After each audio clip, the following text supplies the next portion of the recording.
Hulkenberg is now ahead of Stroll in the championship for 10th. McLaren's flexi wings, they might be flexible, but they are apparently extremely durable. They seem to be kind of the new Ferrari. Hello everybody, my name is Michael, and welcome back to Last to First.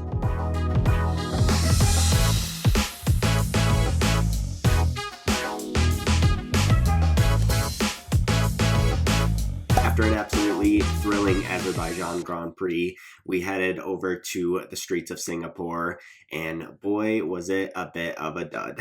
Yes, I guess it has to happen ever so often, and it would have been challenging to live up to the hype of the last weekend out in the streets of Baku, but still, it was a quiet and not the most interesting race we've ever seen. And it kind of comes at an unfortunate point because now we have a fall break for some reason of about 3 weeks of a break. So unfortunate timing, but it is what it is. There's still plenty of talking points to get into things.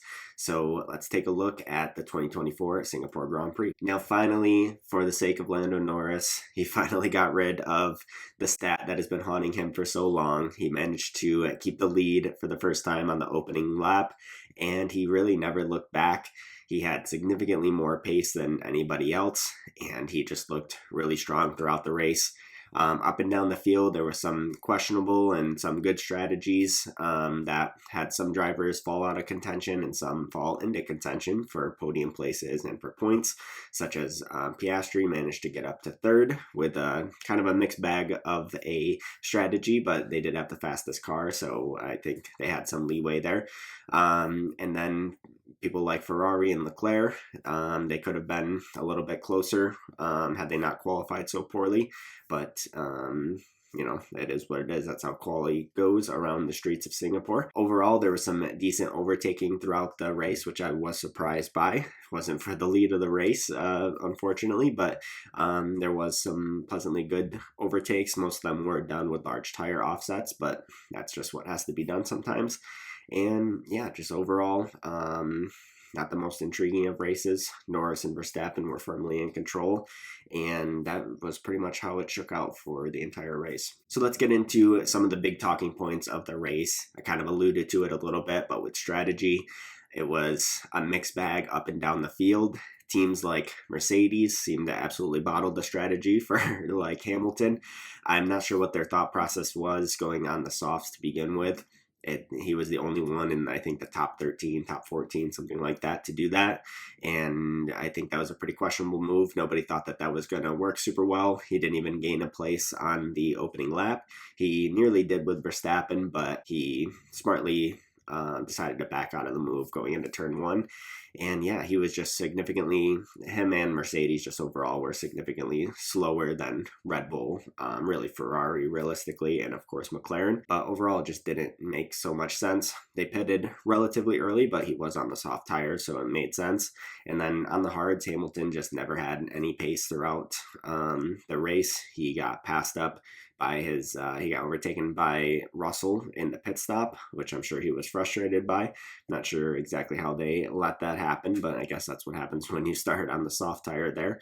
And overall, it just didn't seem to be a great time for Mercedes and the strategy team, particularly with Hamilton. After a good qualifying for Hamilton, just really struggled in the race, which was unfortunate to see. Now, another questionable strategy choice was McLaren, once again, coming into the fold. They seem to be kind of the new Ferrari at the moment right now with doing some funny strategic calls. When Will Joseph came on the radio to Oscar Piastri, telling him that they were tempted to stay out and risk losing out to Hamilton and have to do some overtaking, and they were just asking Piastri's opinion, it just felt too much. I don't know what McLaren is up to. I know they want their drivers' feedback, but the team just has way more information at their hands. At some point, they really just need to make the decision and just let the drivers get along with it. I feel that was just completely unnecessary extra information. If he would have just asked, like, how would you feel? What are the chances you think you can overtake some of these cars? That would be a bit less information, a bit less noise, a bit less unnecessary stuff coming at Piastri's way. He had enough to focus on in the race with the close walls of Singapore. It's just very strange. I think it's good that McLaren wants to involve their drivers and they're trying to really make sure to account that in their strategy. But I think it's just coming out in a poor way, and I don't think it's helping them any. They are a new team to winning, at least in the past decade or more. So there's certainly a lot of kinks to work out, but they need to start working on that very quickly because they are now the Constructors' Championship leaders, and they are attempting to hunt down Verstappen.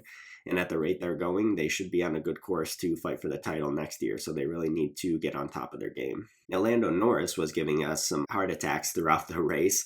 He had 2 near misses where he nearly crashed, which would have been absolutely shocking given the control he had of the race. He had one incident where he went wide, locked up the tire a little bit, and went into the barrier. He luckily just barely scraped off of it. I don't know how his front wing didn't completely snap off, but he was so lucky to not completely collect the barrier, break the suspension, or anything like that. But yeah, that was the first very shocking moment. I found it very funny with all the talk about McLaren's flexi wings, that they might be flexible, but they are apparently extremely durable, because how that front wing did not break when he ran into the wall like that is beyond me. So they must be doing something right with their wings, because that was surprising and impressive there. And then later on in the race, he hit the wall pretty hard, kind of similar to what he and George Russell did last year. Just luckily he did escape with just a brushing of the wall, but it was a very lucky escape for him indeed. You know, you could argue Norris was just pushing way too hard throughout that race. He had an absolutely massive advantage, and he did not need to push that hard. I know he wanted to get a big gap and get the extra point for the fastest lap, but it was pretty crazy to see him pushing as hard as he was when he was that in control. He was lucky to escape those 2 incidents, but luckily he was just on the good side of things. I know it's always a tricky situation. I think it was Ayrton Senna back in the day who said that it was never a good thing for his team to try to tell him to slow down. If he tried to slow down, that's when he was more likely to make a mistake. So I know it's not good to ask a driver to slow down, but it certainly was risky from Norris's point of view to be pushing that hard and nearly crash, because that would have been absolutely disastrous. Something that I thought was pretty surprising this year at Singapore was that some overtaking was actually possible.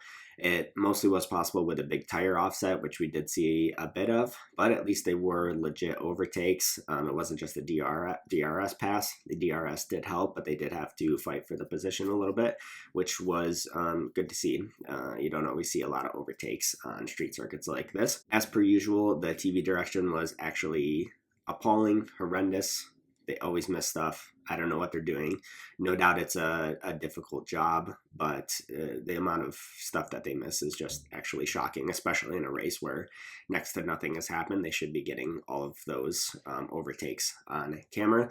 But nonetheless, there still was some good overtakes that we saw, such as Piastri doing a couple of his becoming now standard around the outside moves, which was pretty sweet. But yeah, overall, some overtaking was possible. They added a 4th DRS zone, and that did seem to help because there were a few passes in that zone where that new DRS was added. So definitely good to see. And I think once again, we have to talk about Franco Colapinto because he continues to impress and I think amaze just about everybody in the paddock. He is just performing at a really surprisingly good level. He had another really good race, nearly scored a point. Had things gone a slightly different direction, he could have scored a point. He had a really spicy move on Albon, which was really good to see, right on the first lap, first corner of the race, and that made him the lead driver for the beginning of the race before Albon eventually retired.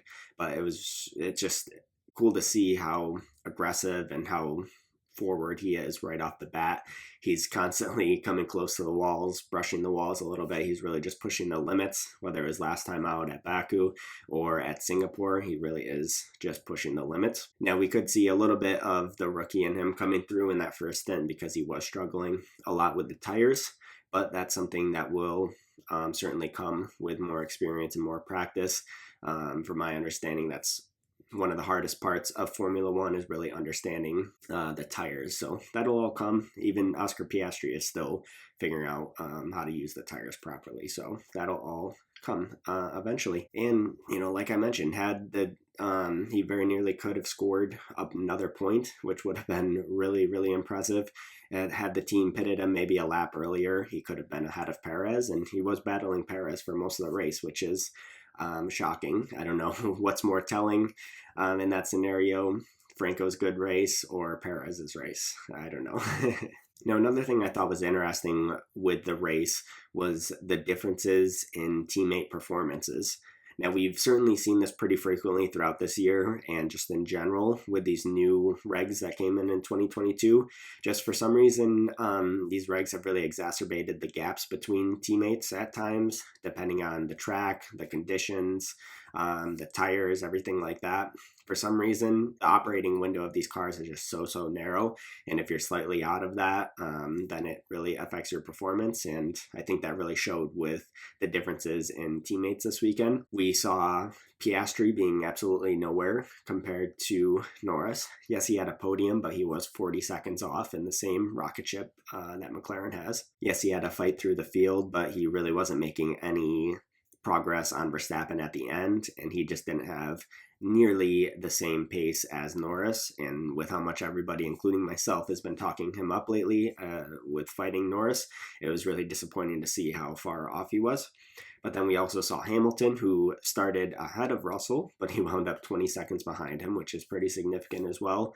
And then also we had Sainz, who was 30 seconds behind Leclerc, despite them starting on the same row. So it's really interesting to see how these teammate differences are really showing through, and I feel like it was even more extreme on this track this time out. Next, let's get into my beautiful predictions compared to the results of the race. As per usual, I am making terrible predictions, but I got a couple things right, so I'll pat myself on the back for that one. Starting off in qualifying, for P5, I had Carlos Sainz qualifying there, and it was actually Piastri, which was a little disappointing, I would say. P4, I had Piastri qualifying there in my prediction, but it was actually Russell. P3, I thought Norris would qualify there, and it was actually Hamilton, which was a surprisingly good result. P2, I had predicted Russell because of his good performance last year, but it was actually Verstappen, whom I did not expect to be in the top 5 at all. Given their recent history at Singapore and their recent form. So he had a really strong race and really strong qualifying, surprisingly. And then P1, I had Charles Leclerc, and it was actually Lando Norris.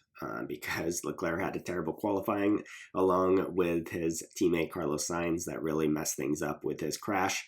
But Norris was in a league of his own and got pole by like 2/10, I believe it was, and just really outshone the rest of the field. For the race, I had Sainz staying in P5, but it was actually Leclerc who ended up fighting his way up to P5 after qualifying down the grid in 9th. P4, I thought Russell would stay there, and he, in fact, did end up finishing the race in P4. P3, I had predicted that Oscar Piastri would finish there on the podium, and he did indeed finish on the podium there. P2, I thought it would be Leclerc. However, he was, once again, with that poor qualifying, not in contention for a podium. And it was actually Max Verstappen who got P2. So that was quite shocking for me. And I think a lot of people were surprised how competitive he was and the Red Bull was this weekend. In P1, I predicted Norris, and it was, in fact, Norris who won the race. My masterclass of the weekend was Lando Norris, and I think that came to fruition.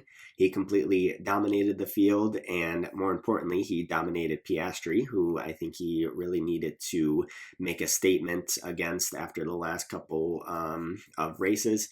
He had struggled a bit at Monza, and then the unfortunate yellow flag in Baku cost him a good shot at victory there, but he really needed to come back, make a statement, and really assert himself back into the top of the field and back ahead of Piastri, and that's just what he did. He was in a league of his own really all weekend. From free practice on, he showed that he just had several tenths ahead of the rest of the field, and in qualifying, he was a couple tenths up on Verstappen alone, and then in the race, they were tight to begin with, but that's because Lando Norris was just really managing his tires, and then as soon as he gave it any beans at all, he was just basically gaining a second or more a lap, which was insane. So definitely a beautiful weekend from Lando Norris. For my disaster class of the weekend, I had Williams, And it wasn't much of a disaster class for Williams, luckily for them. Maybe a bit for Albon, since he did unfortunately retire with cooling issues. But yeah, Williams was pretty competitive. They nearly made Q3 with both drivers. And once again, Colapinto really pushing Albon, being only 7 thousandths of a second behind Albon at the end of qualifying, which was pretty insane. And yeah, just overall, it was a competitive race for Williams. They were on the outer edges of points, at least Colapinto was. And like I mentioned previously, had the strategy gone a little bit differently, he could have picked up that last point. So actually ended up being a decent weekend for Williams, especially because they have really struggled at a track like this in the past. Really goes to show how much progress they're making. For my bold prediction, I had one Red Bull being knocked out of Q2, and maybe that wasn't the most bold prediction prior to starting the weekend, but I think looking back at it, I think it after all was a bold prediction because they were surprisingly competitive. But I was correct. Perez was knocked out of Q2, and that really shook up his race the following day. But Verstappen did much better than anticipated, and Red Bull overall were just way more competitive than I thought. Nonetheless, Perez came through to make my prediction accurate. Moving on to some surprises and some disappointments of the weekend, starting off with Charles Leclerc. I was pleasantly surprised with his race after a not-so-good qualifying from him.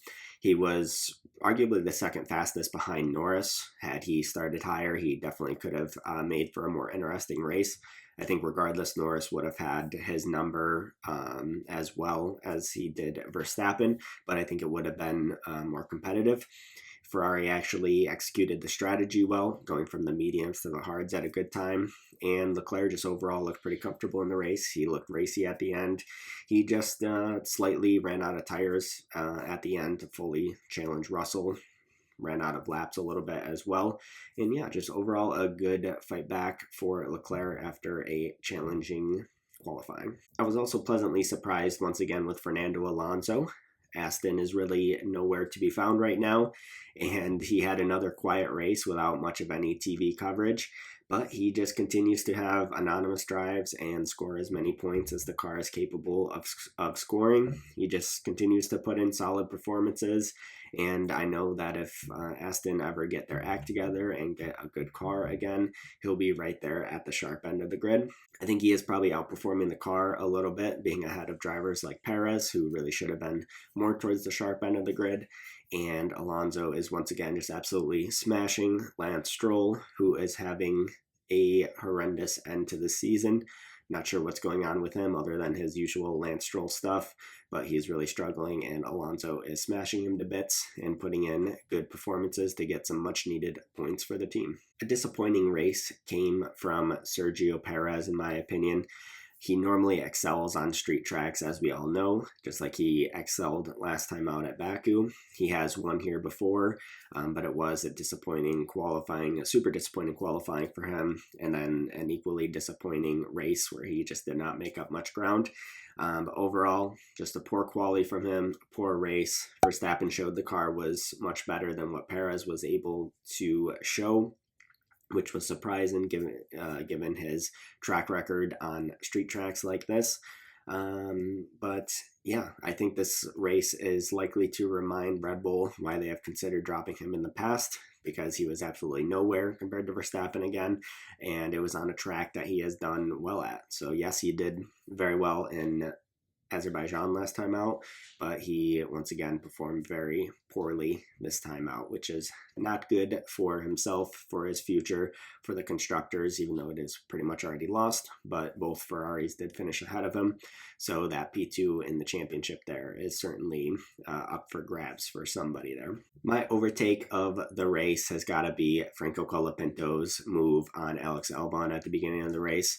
It was another very aggressive, beautiful move from Colapinto, just continuing to show why he belongs in F1. I thought it was actually kind of amusing that Albon was so salty about the move. I think that's how you know it was good and unexpected. I don't think there was anything wrong with the move. It wasn't necessarily on the edge or anything like that. It was just aggressive, fully committed, and it helped them to get into points contention throughout the race. So it was really an essential move, and it's something that you really want to see out of a rookie driver, just not being afraid to make those moves. And he was fully under control too. He didn't just lock up and push somebody out of the way. He hit the apex of the corner, and he was on his way to making up a few places at the start. So let's take a look at the championship picture now after the Singapore Grand Prix as we head into a very long, unfortunate break. Norris is still significantly behind Verstappen. People are still continuing to talk about his championship bid, which I understand. If he does continue to win every single race, then it will be very close, but he is going to need a little bit more than just winning every single race. Verstappen is going to need to score some lower positions so that Norris can make some more points up on him.